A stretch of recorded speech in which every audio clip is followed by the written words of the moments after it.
संपत्ति से सजाया हुआ मंदिर हो, फिर भी भगवान की मूर्ति जब देखने मिले तो सब चीज गौण हो जाती है, नहीं चाहिए।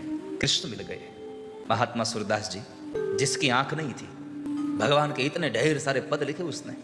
एक दिन हुआ ऐसा कि सूरदास जी गिर गए, तो उसको उठाने के लिए भगवान स्वयं आए।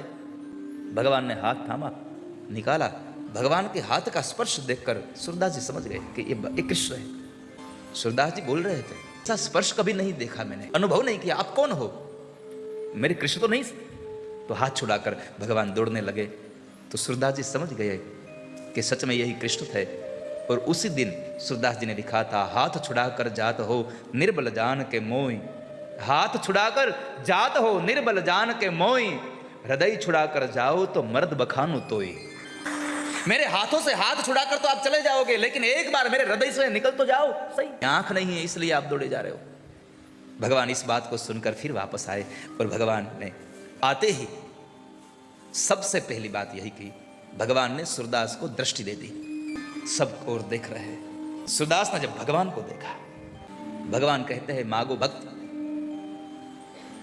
कौन सी आशा है? आंखों से पानी बह रहा है। करबद्ध प्रार्थना करता है सूरदास, भगवान मैं जो चाहूं आप दे देंगे? भगवान कहते हैं, अरे अरे, ऐसी कौन सी चीज है जो मैं न दे सकूं? तो देखो सही, मांग लो एक बार। आंखों से पानी बहा जा रहा है और मुख से क्या बोले?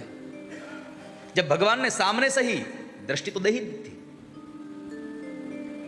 भगवान को निहारते निहारते सूरदास ने उतना ही कहा कि भगवान यदि देना चाहते हो तो फिर मुझे अंधा बना दो, फिर मेरी आंखों की रोशनी हटा दो।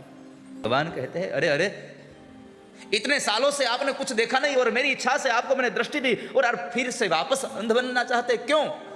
तब जो सूरदास ने बात बताई कि भगवान इतने सालों तक मैंने कुछ नहीं देखा था और आज देखा तो आपको देखा, और आपको देखने के बाद एक ही भाव है, अब कुछ देखना ही नहीं है, बस आपकी दृष्टि हो गई, आपका दर्शन हो गया और कुछ नहीं देखना।